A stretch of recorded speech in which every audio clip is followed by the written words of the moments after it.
Ben Beyer, te invitamos al escenario. Ben Beyer, you can come to the stage. Instructor, fellow y director de contenidos del Ayn Rand Institute. Un fuerte aplauso para Ben.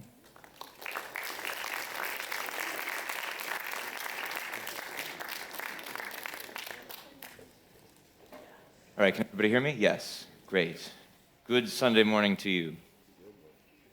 Thank you for coming. So, yesterday I hope that you were here to see the talk that I gave on the moral foundations of capitalism. And the way I started that talk was by asking a question about two different cases. Why do some people think that we have the right to intellectual freedom but not to economic freedom?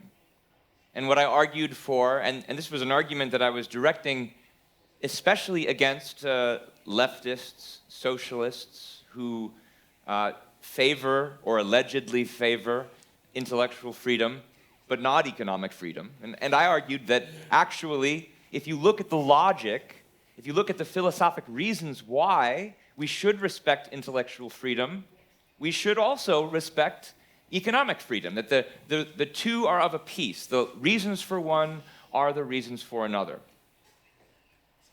Why don't leftists and socialists grasp this? Well, sometimes it might just be because they don't see the logical connections. That's possible. You can make an honest mistake, especially if you're young. It's just learning things about the world. But it's also possible that their logic is clouded by certain kinds of motivations, certain kinds of blind spots. You know, of course, that leftists are apt to churn up emotions. Sympathy, compassion for the poor, they say, is what motivates them. Maybe that stops them from seeing the logic. Or maybe it's something that came up yesterday in the last session. Maybe there's actually resentment or envy for ability and success, and that's why they don't want to protect economics with freedom as they do the realm of the intellect. Okay, that was yesterday's talk. Today, I want to ask a similar question on another subject, which is, why do some people think that a woman, let's say, should have the right to control her business, should have the right to control property, should have the right to be free from government interference, hire and fire people at her as she chooses, make a profit? Why do some people favor that right to control her material resources, but don't favor the right to control her body? That's the question. And as you can probably guess from the way that I've set it up, I'm going to argue that the logic of the one actually does entail the logic of the other, which is to say, I think if you have the right to control your business, you should have the right to control your body, and that entails an individual right to abortion. And just like with the other case, I'm going to suggest there are reasons people might not grasp that logic, honest reasons people might not grasp that logic, but there are also reasons why there might be blind spots that are motivated, just like in the case of the socialists on the subject of economic freedom.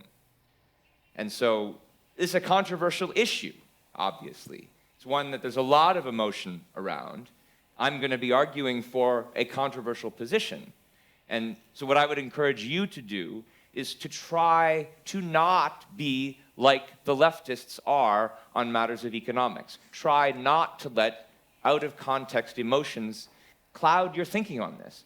Try to bracket that and try to look just at the logic of the issue. So to do that today, I'm going to first do what I think is fair and present the argument that the anti-abortion side gives for their position. I don't want to straw man their position. I'm then going to ask you to think seriously about the meaning of the concept of individual rights and its philosophic roots. I think once we get that clear, and once we see what the clear application of this concept is, too, it'll get clearer how to apply it to the controversial case of abortion, and then we can maybe try to diagnose some of the blind spots that people have on this subject. So why do people oppose the right to abortion? I know what you're thinking. I asked this question earlier. Why think someone should have the right to control their business but not their body on the subject of abortion? And the answer that a lot of people think is obvious is, well, because business doesn't involve killing. Business doesn't involve murder. You don't have the individual right to murder. Just because you should be able to control your body doesn't mean that you should be able to use your hand to jab a knife into somebody else's chest. And the thought, of course, is that that's the same thing that abortion amounts to. That's the view. And so let's put this very formally. This is the standard argument given by the opponents of abortion rights. It's the idea that human beings have the right to life, premise one. This is a logical syllogism, logical in one sense. Human beings have the right to life. The embryo or the fetus is a human being. Therefore, the embryo or the fetus has a right to life, which would mean to end its existence would be a form of murder, something that is properly forbidden and outlawed by a government that protects rights. That's the standard anti-abortion argument. Now, when you put it this way, these two premises do add up to that conclusion. That's when you put it this way. The question that we have to think about is, are each of these two premises true in the same way? Is the sense in which human beings have rights, is it true about the kind of human beings that embryos and fetuses are? That's the question we're going to pursue. But to pursue it, we need to think about this concept of rights. We said human beings have rights, individual rights. What do we mean by that, and why do we think that? So we need to look at the roots of the concept of individual rights. Well, we talked about this a fair amount yesterday when we were talking about economic freedom. I divided the subject into the idea of the freedom to do something and the freedom from something, that any legitimate claim of an individual rights involves both ideas. The idea is that you should be free to pursue some morally admirable goal, and that you need to be free from some obstacle that might inhibit you in achieving that goal. Objectivism's conception of what we have the right to do is informed by a certain view of morality and a certain view of what that obstacle is. In objectivism's view, you should be free to use your rational mind in order to pursue your life and your happiness, and you should be free from physical force, the physical force that prevents you from using your rational mind to pursue that happiness. And it's worth just reviewing briefly some of the points that I went over yesterday about each of these ideas. First, about this conception of the moral positive. The idea here is that human beings have a distinctive way of living, unlike other living organisms. Human beings need to be able to use their mind to create the material and the intellectual values that their life requires. The audio keeps going on and off a bit. I wonder if there's something we can do about that. Human beings need to use their mind to create these values that constitute human life. That's because... Let me use this instead. Thanks. The way that they do this is by using their conceptual faculty to discover cause and effect relationships. They can build tools. They can foresee the future. It enables them to live long range and project a long range future. That's what life requires for human beings. Now, force gets in the way of that. As we discussed, force negates human thinking. It makes you incapable of acting on your thinking, stops you from being able to pursue that long-range course that you need. And what freedom from force really means is the freedom to disagree with others. They don't have the right to interfere with your life. You have the right to go your separate way from them. You have the right to be an individual, to be separate from. other people in society. That's what we talked about in that question that came up yesterday about why is a corporation not a collective? Well, because as long as you're employed by it or doing business with it, you're doing it by your choice. You don't have to do it. Those are the philosophic roots of the concept of individual rights, according to Ayn Rand and according to objectivism. Okay. What I want to talk about now is, if with that understanding, with that philosophic understanding of what rights are and what they're based on, let's get clear on some very clear, uncontroversial applications of this concept. And I'm going to use this image of a sphere of protection. And it's a metaphor, so it has its limitations, but it's a useful metaphor in certain ways. And what is in the center of that circle, that sphere of protection? What is the case that the concept of individual rights is most obviously applicable to? And I think the answer to that question is mature, adult human beings. The kind we were talking about yesterday when we were talking about economic freedom, like, for example, the intellectual or the businessman, the productive achiever who needs to be able to think and plan long range in order to create the kinds of values that constitute human life. That's the kind of case that the Enlightenment philosophers who formulated the concept of individual rights were thinking about when they came up with this idea.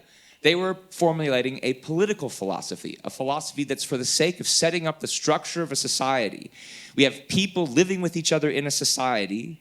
They need some kind of rules for operating with each other if they want to continue to live in that society. And the paradigm case, the most obvious case of what this concept applies to then is this individual citizen of that society. The fully grown adult. So I think that's the most obvious case of somebody that this concept applies to. What's the most obvious case of something this concept does not apply to? What's way outside of this sphere of protection? I would say non-human organisms. And I think most everybody is going to agree about that. If you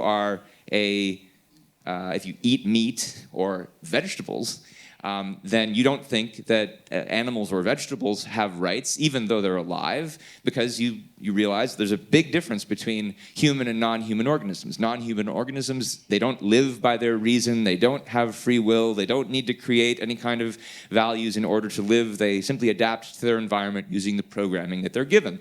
That is not what the concept of rights is for, not in the Enlightenment conception, certainly not in Ayn Rand's conception. That's especially the case, I think, if we're talking about living organisms like coral or bacterial colonies, where they're not even separate from each other. They're living together in kind of a hive or a colony. I mean, collectivism is actually true for these kinds of organisms because they're just all melded together. If there could be such a thing as an ethics for bacteria, socialism would be the way to go, right? So that's the clear case of what rights do not apply to. Now, when I put the individual, mature adult human being at the center of that circle, that's not to say that there's nothing else that falls under that circle.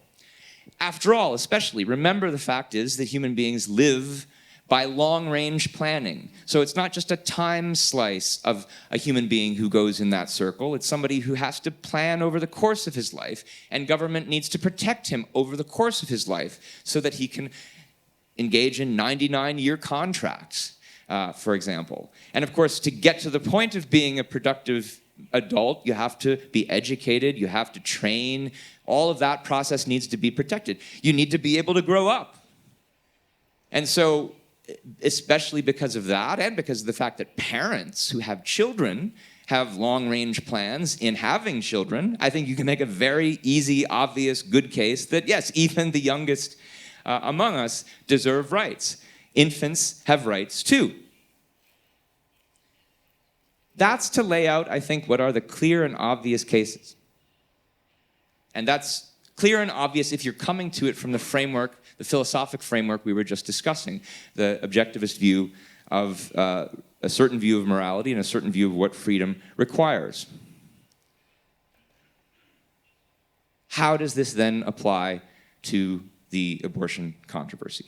Well, I think that the clearest way to think about how it applies to abortion is by looking at the case that should be uncontroversial, but which I don't think actually is.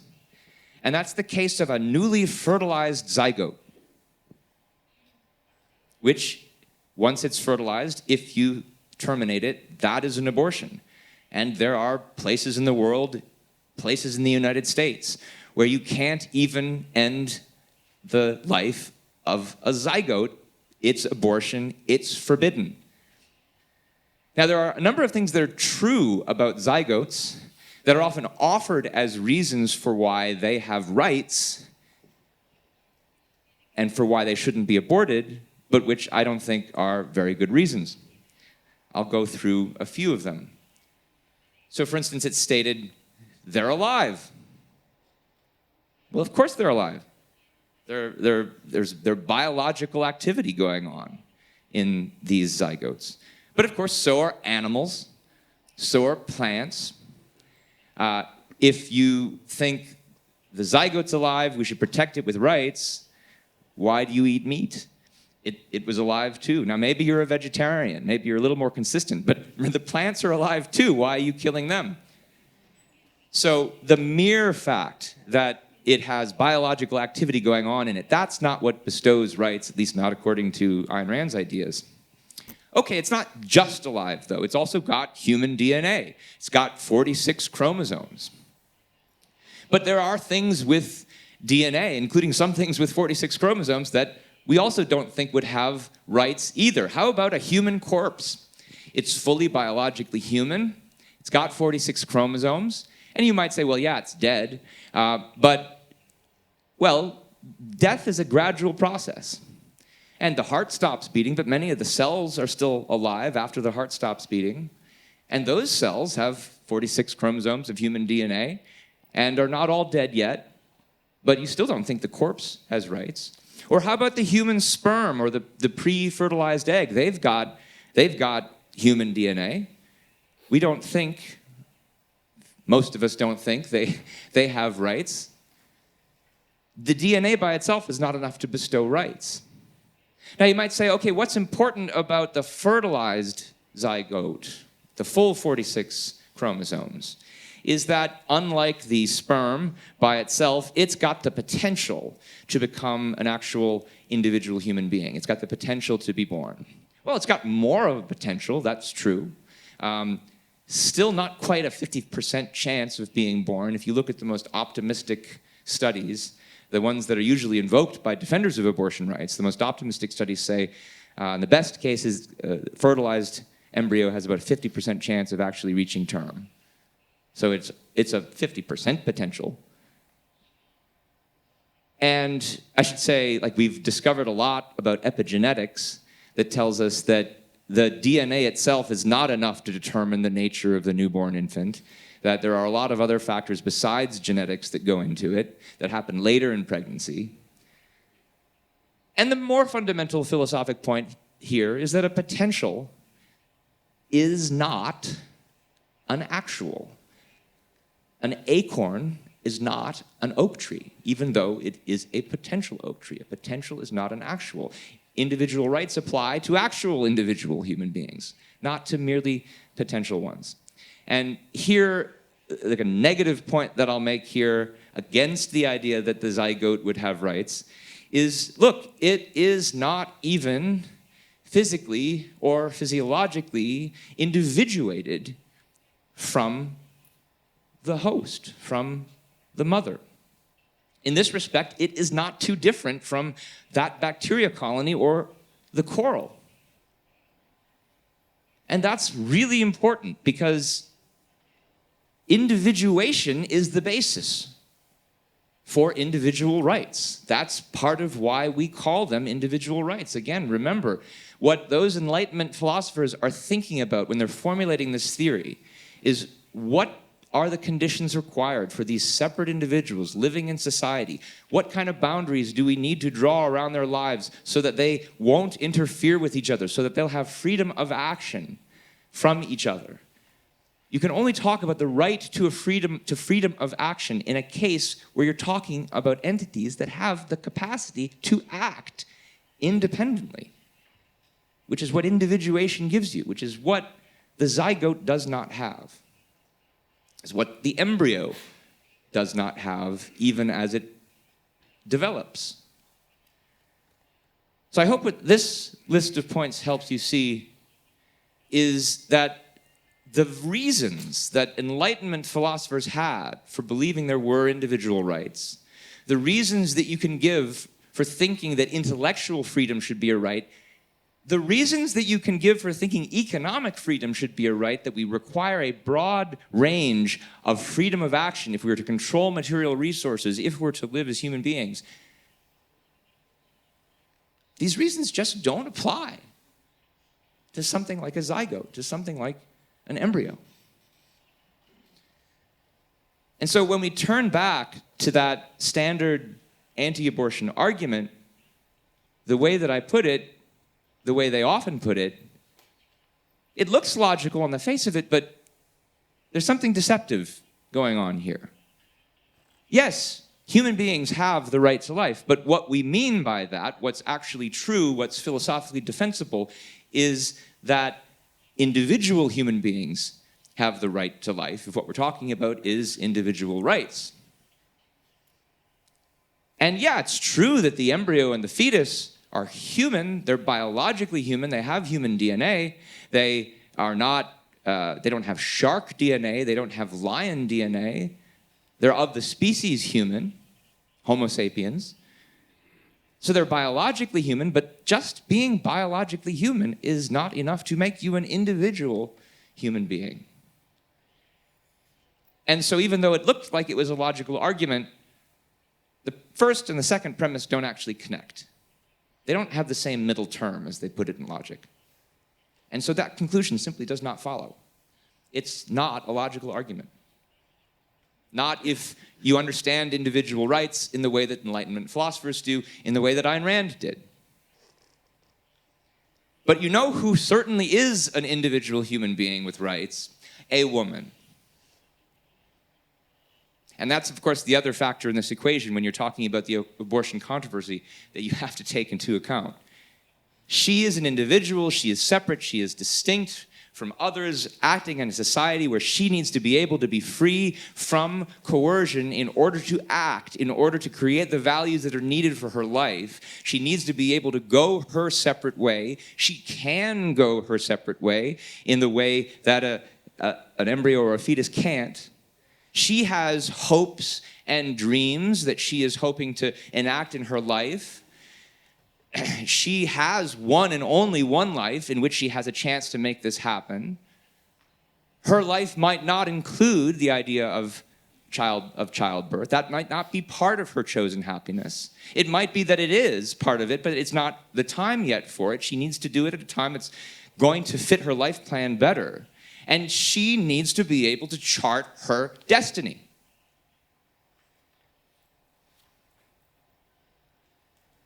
Take a step back from that for a moment and just think about what is the role of individual rights in political philosophy. Here's one way to think of it. Rights are conflict-resolving principles. You have a wallet, someone wants to take it. The concept of an individual right, for instance, a property right, resolves that conflict by saying this wallet belongs to one person and not another. And so the one person shouldn't try to take it, and if he does, we'll separate him forcefully from you and put him in jail. That's what the function of a property right is. It resolves a conflict over that wallet.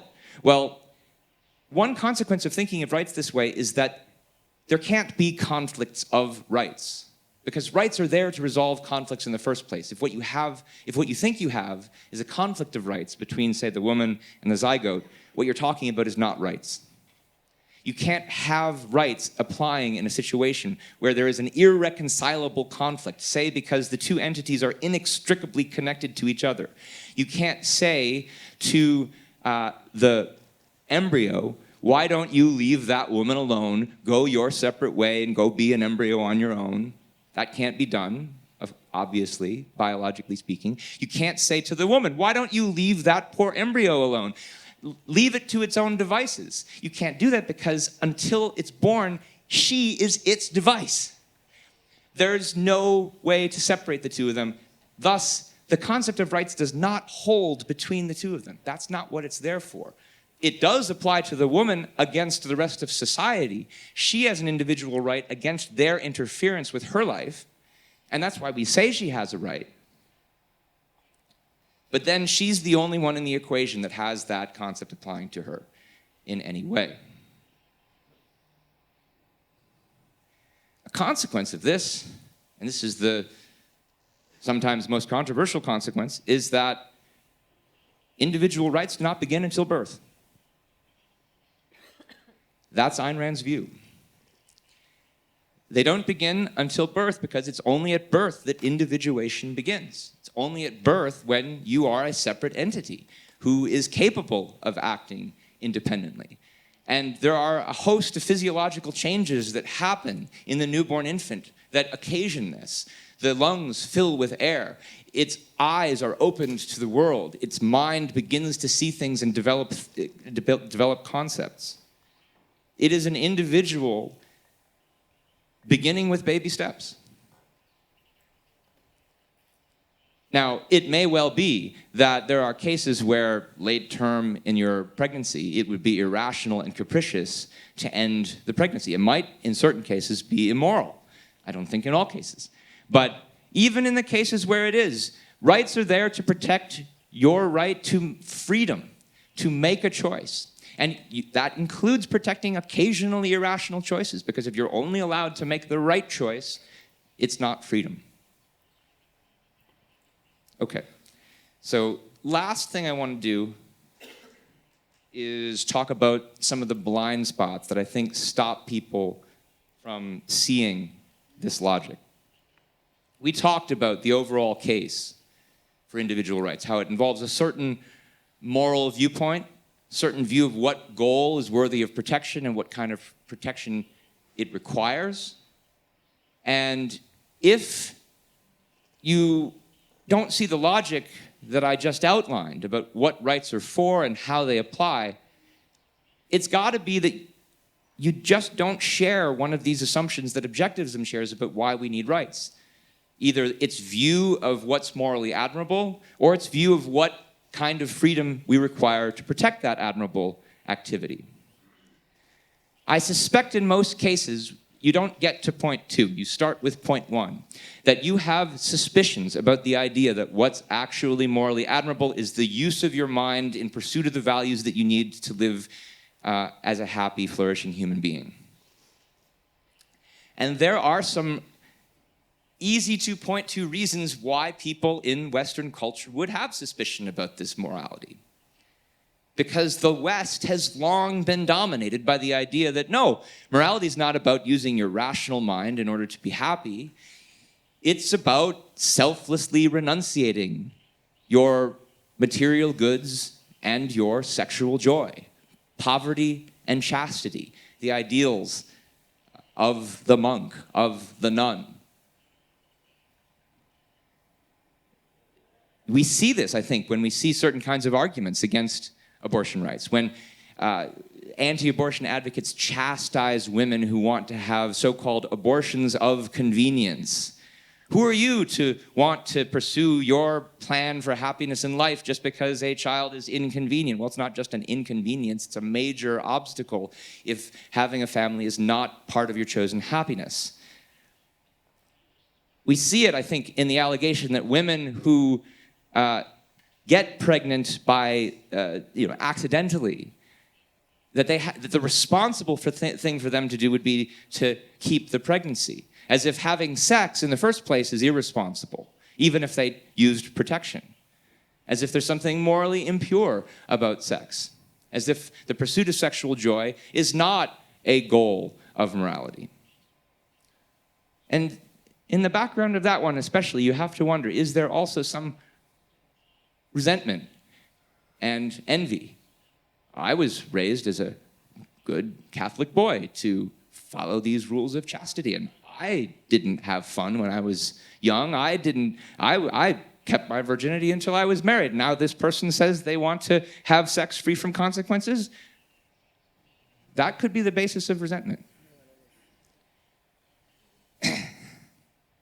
But two things about this. One, the call for renunciation of material success, the idea that being happy, pursuing a career we love in a way that we can control, the idea that there's something suspect about that morally, that is the moral perspective of socialism. That's problem number one.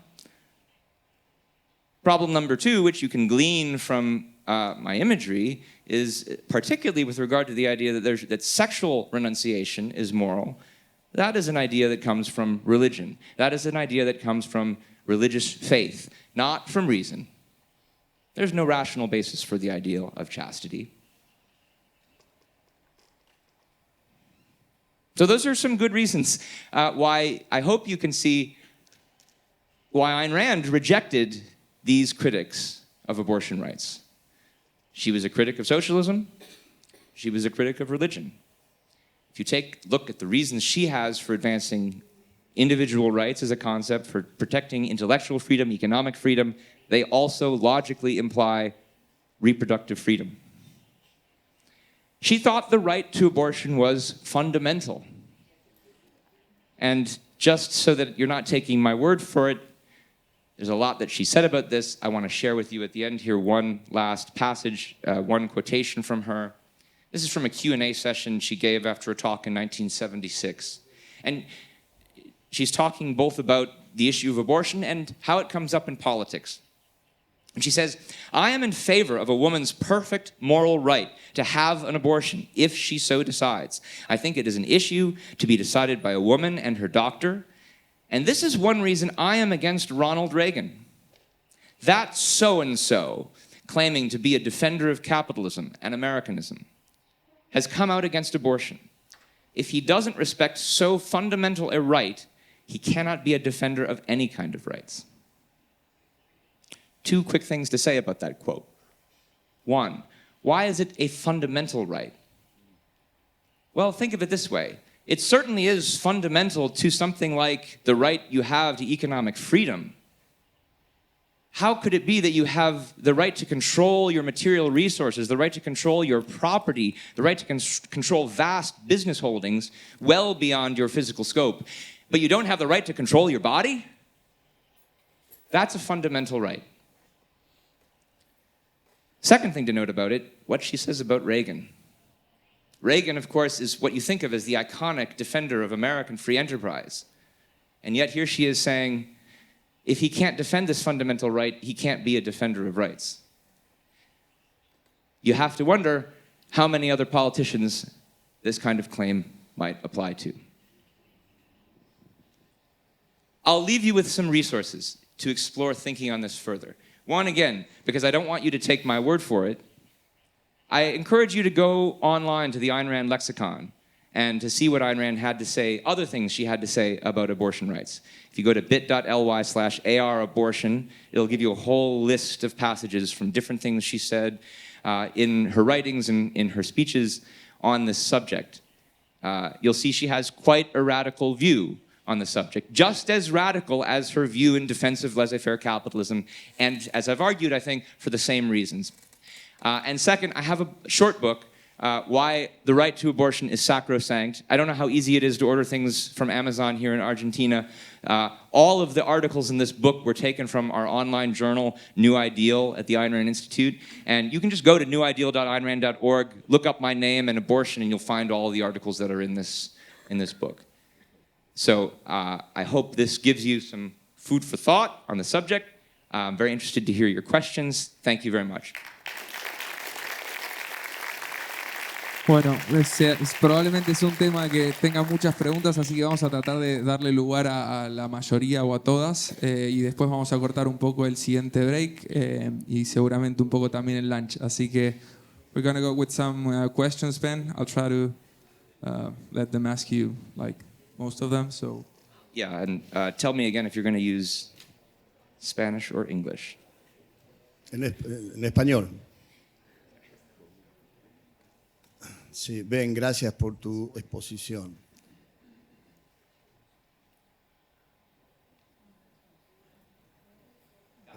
Gracias por tu exposición.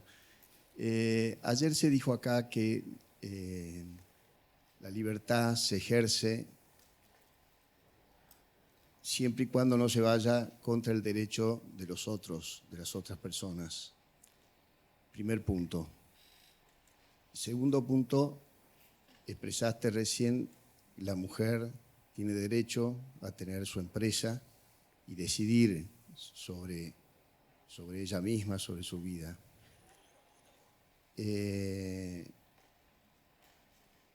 ¿Cómo se explicaría esto de tener una empresa que a uno le permitiría matar a una persona? Porque así también se podría llegar a justificar la empresa de Hitler, que fue una empresa de matar personas. Right, so rights are about protecting your action and the action of each individual in society. And so you don't have a right to violate the rights of others, of course. Now the question is, why do you have an obligation not to violate other people's rights? And here, all the things I talked about are relevant, that the reason you want to respect the rights of others is it's in your self-interest to protect the rights of others. If you want other people to be able to produce values that you can trade with them, if you want to benefit from the values they create, you need to leave them free. But that is only true of individual human beings who are already born, who have this actualized potential, who have begun to actualize their potential as value creators. And so for all the same reasons that, I've argued for today, it's that you wouldn't have a right to open a business that was in the business of killing individual human beings with rights. That's what's wrong with some kind of organized crime cartel. It's what's wrong with a dictatorial government. But what's wrong with them is that they kill individual human beings. And I've argued that you have to draw a line at some point as to when individual human being comes into existence. I think it doesn't happen until a certain point in time, and it doesn't apply to the embryo or the fetus. Hi, Ben. Thank you for the talk. I want to present an objection to yours, Ayn Rand's, and even the Enlightenment's view of rights in the end, because Okay. I think it is fundamentally flawed, and you can tell me what you think. But you started, and I'm going to quote, by saying that at the beginning, human beings, adult, individual, mature human beings, who live by reason, who have free will, and who are have a capacity of following their own values and setting them, are possessors of rights. Mm-hmm. But then, for some reason, you included babies there. Babies do not have reason. Babies are incapable of reason or setting up their own values. And even some adult human beings, many of them, of course a minority in the human species, are incapable of reason during all their life. So how can you say that human beings have rights because of reason when many human Got it. beings do not fulfill that request? Yeah, well, this is why I put such emphasis on the point that what human life consists in is being able to live long range, to foresee a future, to create the values over the course of years that you need to bring your dreams into existence. And rights have to protect that action in the long range. And so you could take a fully mature human adult who's sleeping, and at the moment they're unconscious and not exercising reason. But of course, if you can't even go to bed at night without losing your rights, there's no point to the concept of rights. So the idea of rights is they need to carve a wide swath of protection over a long range of living. And it has to start somewhere. And legally speaking, governments are there to define objective rules for who you can interfere with and what you can't interfere with. And they have to start a line somewhere. And the one that makes the most sense is, here's where a person's life comes into existence. Their parents have plans for them. Their parents are individual rights. And they have to grow up to become an adult human being. And yeah, they're not exercising their reasoning capacity when they come right out of the womb. But I also stressed, like, that is when it begins. When the mind is first exposed to the world is when it begins to grasp things perceptually, and within months it's starting to form its first concepts. Reason isn't just complex mathematical equations. It's the formation of concepts in order to grasp the world, in order to live in it, and to make plans therefrom. Vamos acá con la siguiente pregunta. Okay, this might be a silly question, but you told us that a person who cannot live individually has no rights. But what happens in the case of Siamese twins? I love this question. This is my favorite question. And it's a good one. It's not silly. It's a good test case exactly for what I said. Because if you think about what the life of a pair of conjoined twins must be like, there's an important sense in which the two twins don't have the same rights against each other that we do against others. And for this very reason, the one twin can't say to the other, well, I've got a right to liberty, and so I'm going to move to the other side of the country, and you're violating my right if you stop. No, they have to actually come to an agreement. They are kind of a little tiny collective. Now, that doesn't mean that anybody can go and kill them, right? Because they still are together as a unit, an individual with respect to the rest of society. And so they still have all the same individual rights against the rest of society that we do. But so it looks like a counterexample, but it's actually a special case that further brings out the principle here. Hello, Ben. Thank you. I'm going to try to do it in Spanish because I'm overwhelmed by your exposition, what you said, so sorry about that. Primero, bueno, gracias. Si el objetivo era de tu charla, ¿está escuchando ya? Sí, he's here. Trata de hablarlo más cerca del micrófono, así escuchan las de traducción. Si el objetivo era cambiar mi postura, me voy mucho más pro vida que como llegué. Te voy a hacer para eso una pregunta, capaz ayuda a que me hagas cambiar de opinión, que no lo creo. Pero en un momento dijiste algo que me choqueó bastante y dijiste, bueno, en algunas etapas del embarazo podría yo considerar que es inmoral matar a un niño en el vientre materno. Entonces te pregunto, bueno, ¿quién nos va a decir cuándo un niño que está gestándose en el vientre materno o hasta los 9 meses, en qué momento vas a decir que está bien matarlo o dejarlo vivir? Gracias.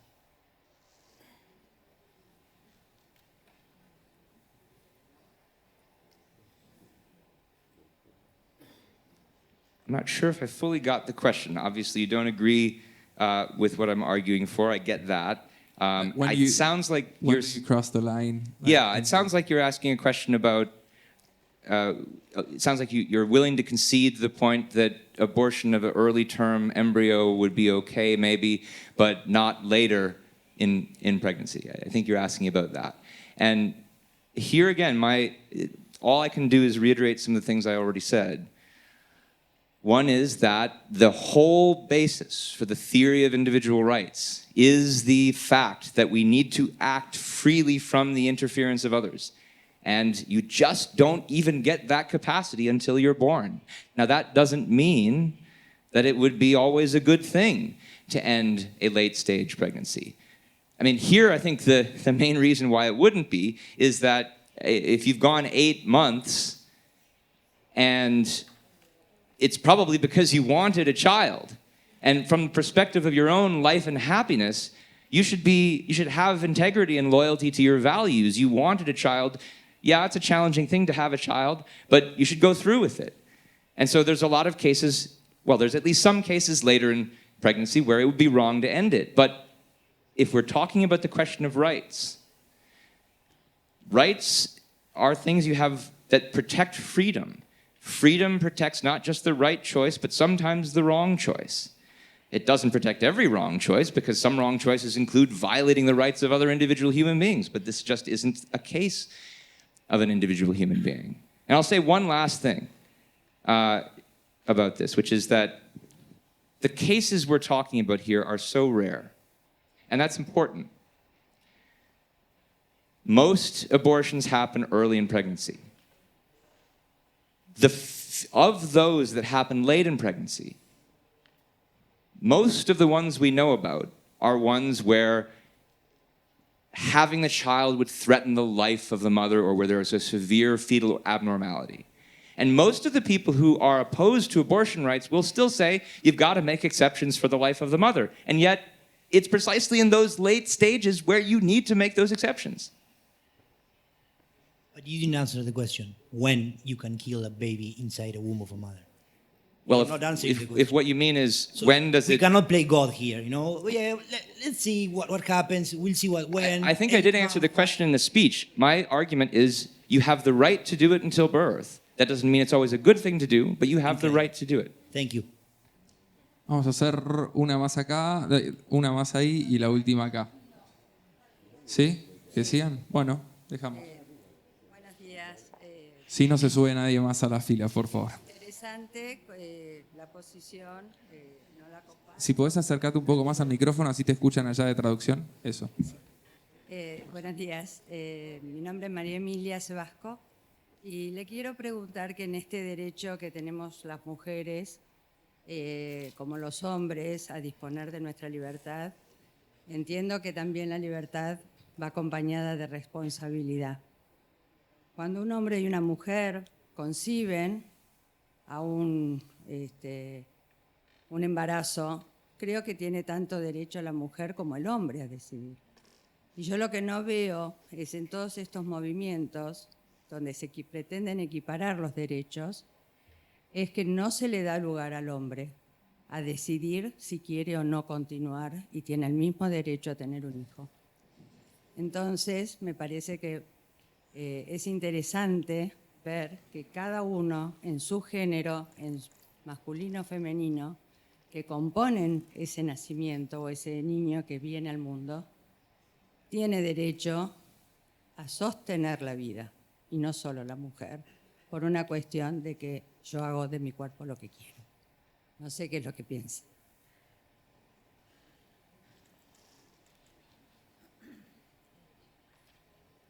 Okay. I think I got the question, but I was having some audio problems. It's a question about the respective roles of the woman versus the man in pregnancy. And I think what you're asking is, should the man have any kind of role in deciding whether or not the abortion can happen? So what would that mean exactly? Would it mean the woman doesn't want to have the child, the woman wants to have an abortion, but the man could veto it? Should the man be able to veto it and make her have the child anyway?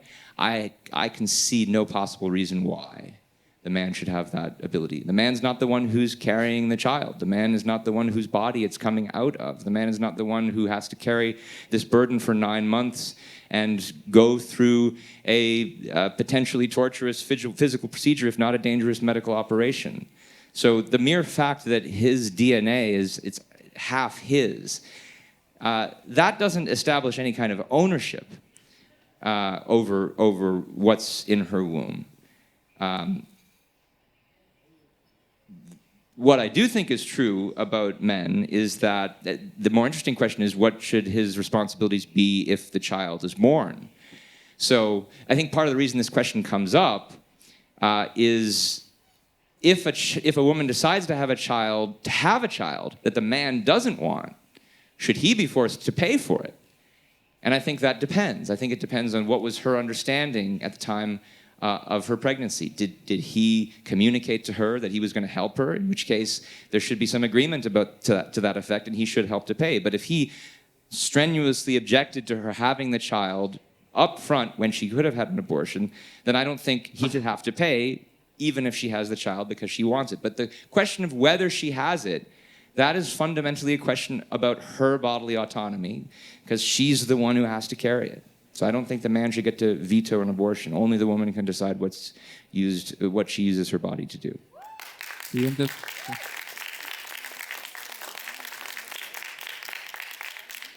Disculpe, I'm sorry. Tenemos que ir con la siguiente pregunta. Disculpame, así pueden hacer todos. Después, si quieren, se acercan a Beni y le hacen... Ok, Okay. Next question. Hi, Mr. Bayer. I apologize beforehand for the very complicated nature of my question, so bear with me. We were discussing with some friends how you mentioned how individual rights don't clash into another and don't conflict with each other. And we were thinking of a rather strange hypothetical in which a surrogate mother, a surrogate womb, would suddenly, all of a sudden, decide that they would no longer want to continue carrying on with the pregnancy. Theoretically, they'd be found in breach of contract, but on the other side, one could be able to argue that, well, it's her body and therefore it's her choice. And in the case that in any way we want to make her pay reparations for not carrying on with the supposed contract, that would be sort of asking for reparations, and I think that would be against what Rand was talking about in her books. So I'd like to know your stance on that issue.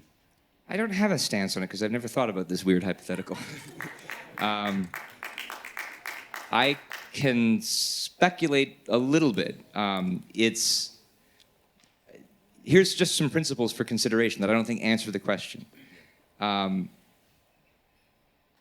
One is something I referenced in the previous answer, which is I don't think the mere fact of genetic connection to the fertilized embryo, that by itself does not establish ownership. So what establishes ownership is an agreement that you come to with the surrogate. So that's one important factor. It's certainly, if the surrogate doesn't go through with what she agreed to do, then there is grounds for a lawsuit. So yes, you can sue her for damages for not going through the thing that she agreed to do. I would be very reluctant, though, to say that you could force her to have the child in the end if she didn't want to. If for whatever reason she went back on her word, you can sue her, you can get damages. And what I'm thinking of here is the case that objectivists make against such things as indentured servitude. So we think you can agree to anything and you can be held to your word, but that has to be applied within a certain context. Like, you can't sell yourself into slavery, because when you do that, you've alienated your rights. And the question in my mind is, would holding her to her word by force in a case like this amount to the alienation of her rights? I think you could make a case for that, but I'm not sure about it. I haven't thought about it. I have to think more. But interesting question to think about. Just a brief clarification, because I think it might affect your answer in that ground. I know that on legal grounds, they might be able to sue the surrogate mother, but I was mostly asking from the perspective of saying, well, Rand mostly talks about how you are not supposed to trump one right with the other, and therefore my question would be, an objectivist would stand absolutely against the fact that she could be sued for said reasons, wouldn't it? No, because like I said, rights are conflict-resolving principles, and property rights help show how in a certain conflict the conflict is to be resolved, and contracts are an instance of that. So contract specifies specifically how the conflict is to be resolved and what's to happen in the case where it's not. And so it's not there's a conflict there, but that's because she's gone against her word. And so in that case, the parents who've given her their genetic material are, I think, rightly able to sue and make her pay. Thanks a lot. Sorry for the question. Siguiente pregunta, acá. En español. Entendiendo la vida como un proceso donde todo lo individual, para llegar a serlo, está sujeto al orden del tiempo y de ese proceso, ¿cómo concilian el pensamiento metafísico de lo absoluto como algo que es, que está y actúa en ese proceso, con el derecho a ejercer desde lo individual una fuerza para intervenir en ese proceso, en el caso del desarrollo de un embarazo?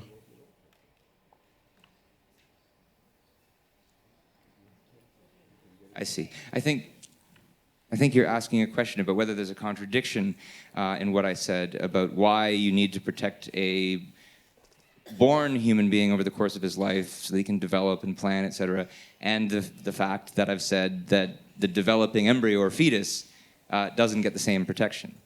And I mean, this relates to some of the imagery that I was using about the sphere of protection. The idea here is the paradigm case of a rights bearer, of someone who has rights, is this fully mature adult who's projecting very long-range plans, needs to be able to enact them. And the idea there is that that's a paradigm case. That's the most obvious case. It's not the only case. And so you can make a very logical case for why it's not only that adult in that time slice who gets the protection. Because he needs to act long range, he needs protection over the course of his life and over over the life leading up to it. And you can extend that sphere of rights. What you have to extend it as far as you possibly can. As far as you possibly can in order to get the maximum freedom of action for that entity. The question is, how far can you possibly extend it?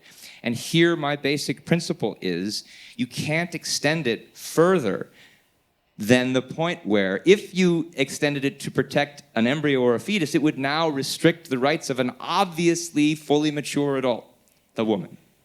Because when in that case you have that inevitable conflict, you have that they are inextricably connected with each other. There's no way to protect one without sacrificing the other. Once a child is born, that's no longer the case. If the woman doesn't want the child, she can give it up to adoption.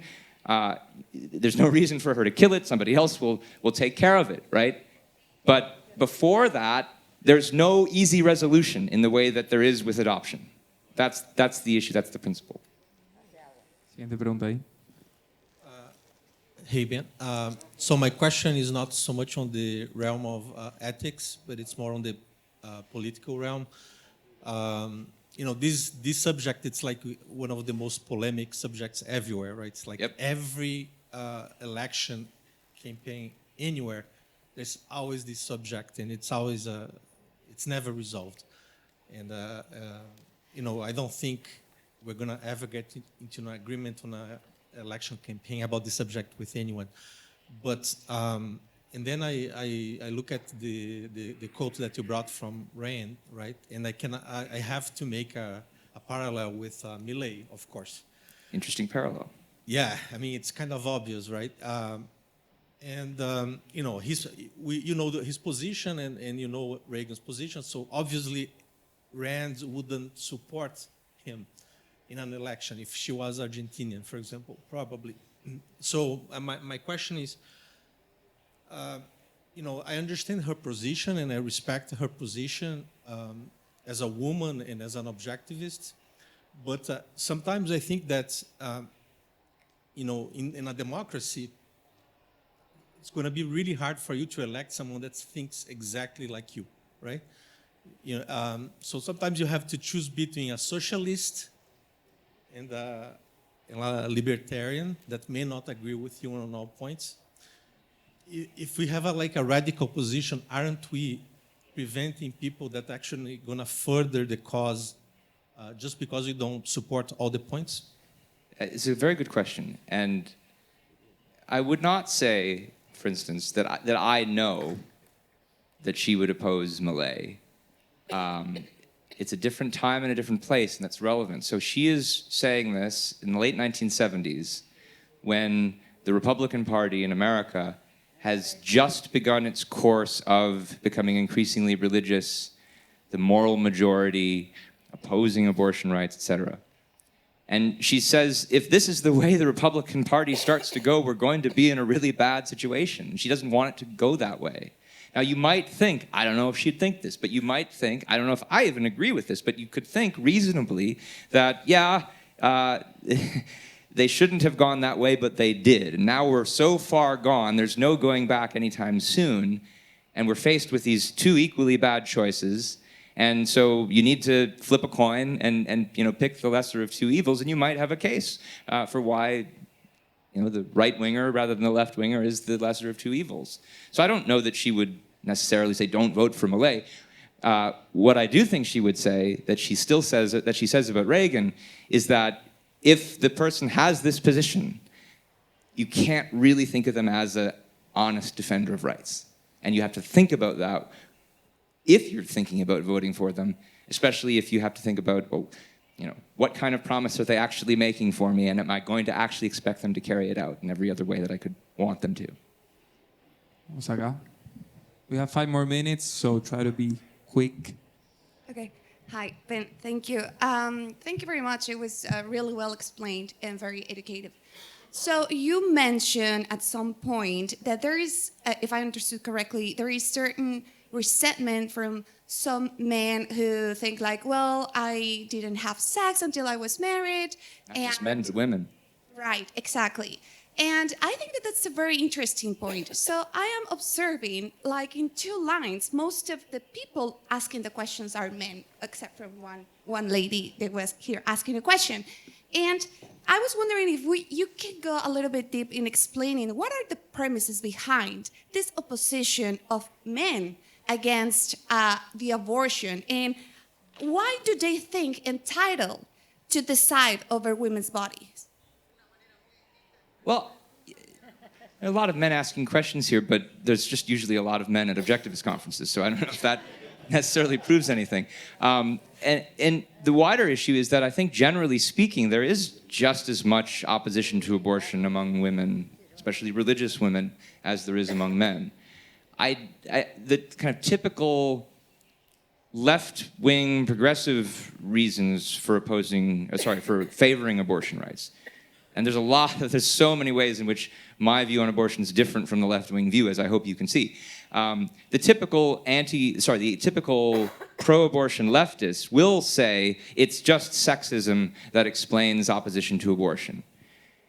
I think that's true sometimes, and it's hard to know exactly when. You know, certainly if somebody says, I expect my woman to be barefoot and pregnant in the kitchen, she shouldn't have an abortion, that's sexism.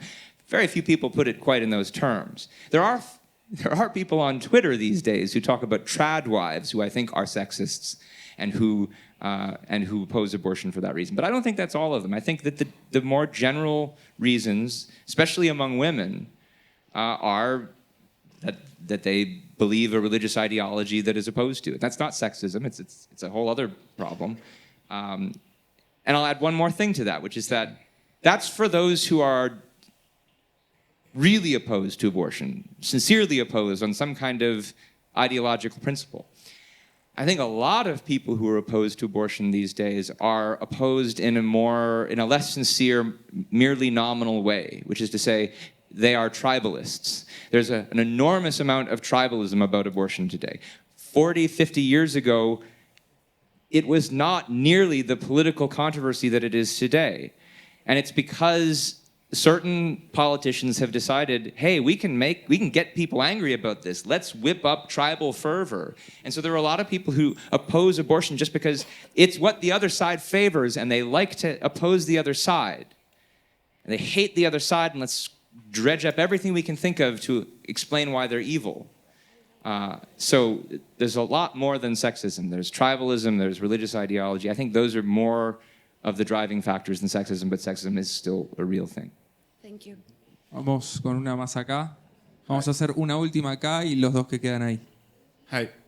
Yesterday we discussed about the sources of truth and about what we can see.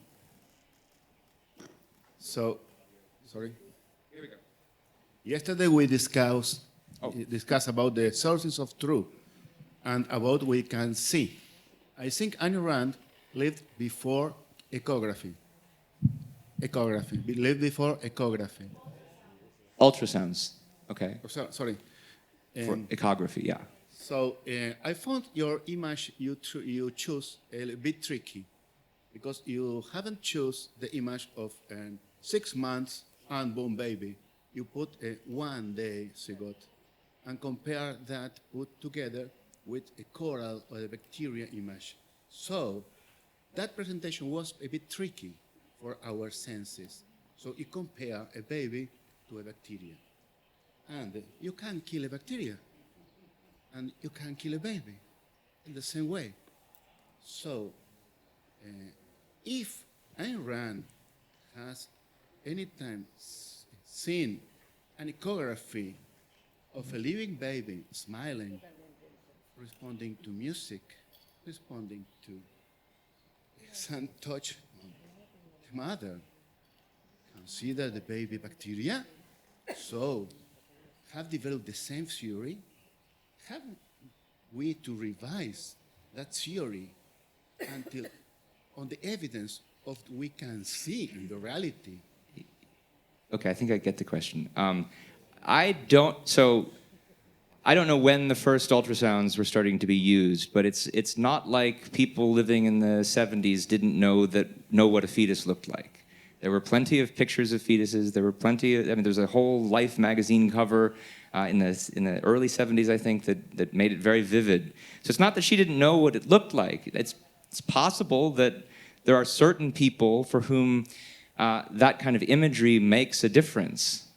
But then my point would be not for a good reason. The picture here is not an argument. The fact that a fetus looks more like an infant than it does like a zygote is not a logical reason to think that it has rights. It maybe generates emotions that make people feel like it should. But as I've been trying to stress, we need to, just like when we're, asking the leftists to put aside their emotions when they're thinking about the poor, we need to think the same way on this subject.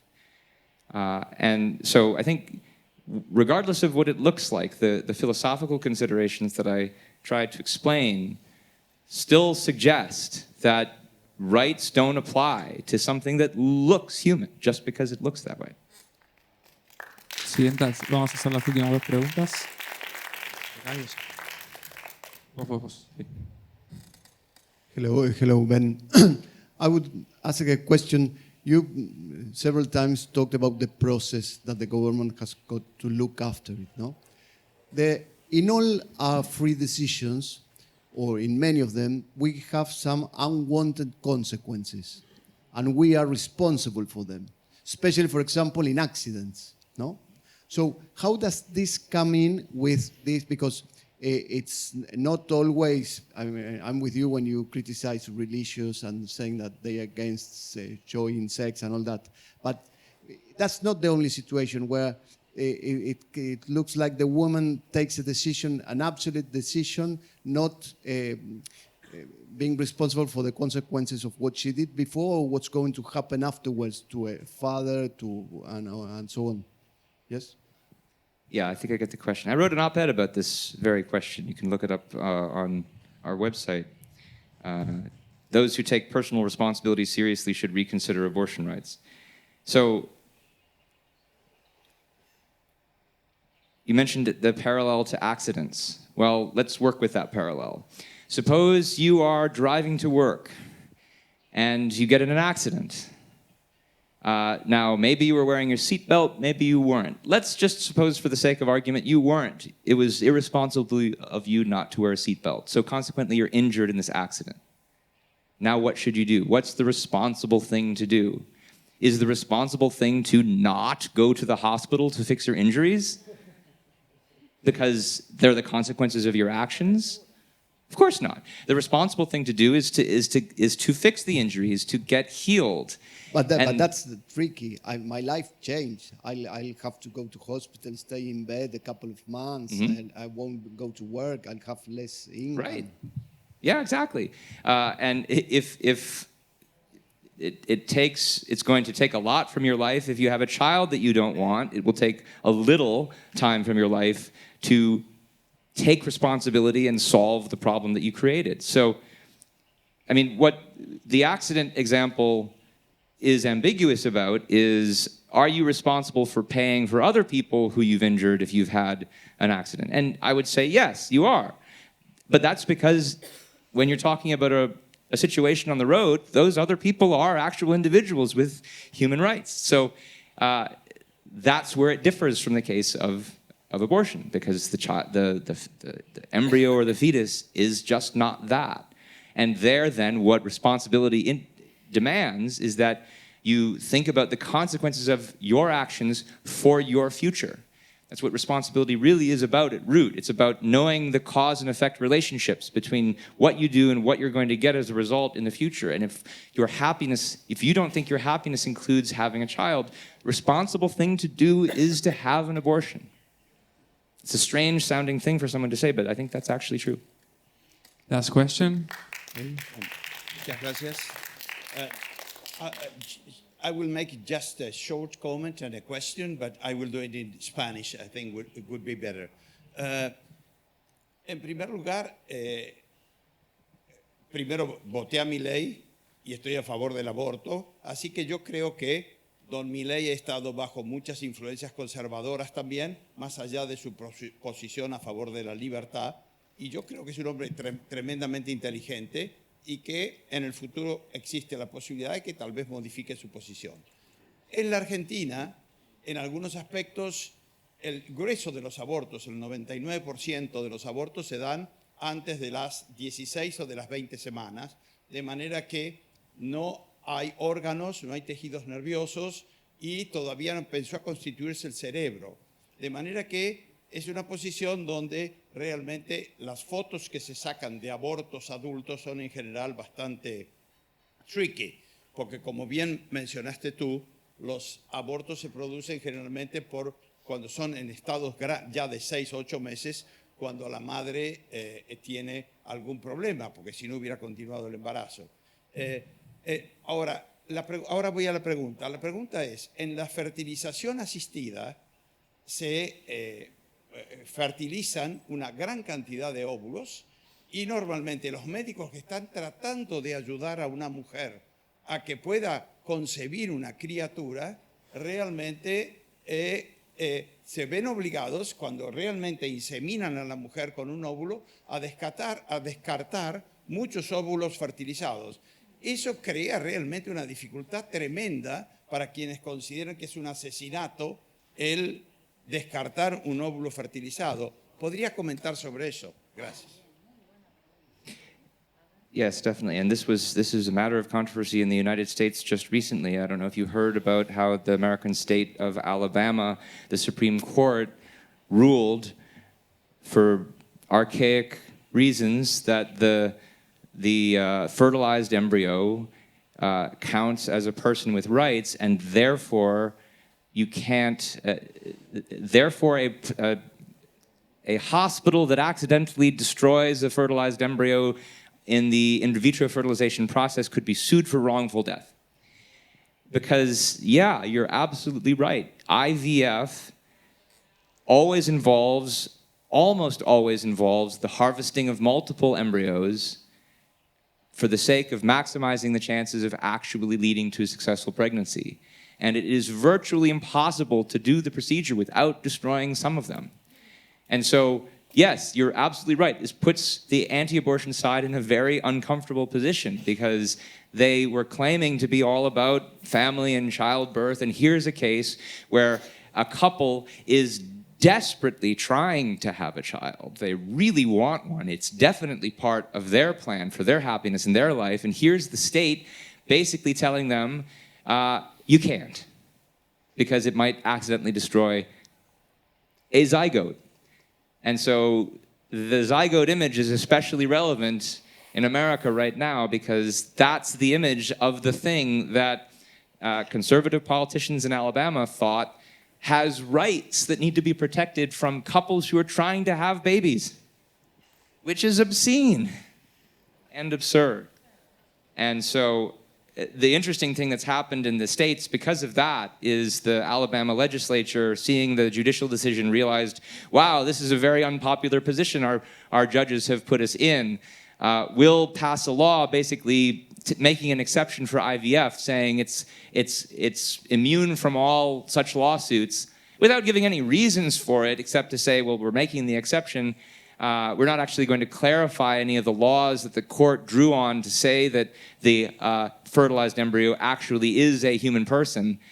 So they just made basically an ad hoc political maneuver to make this exception because it was so unpopular, even though it was a decision that was dictated by the basic logic of all opposition to abortion.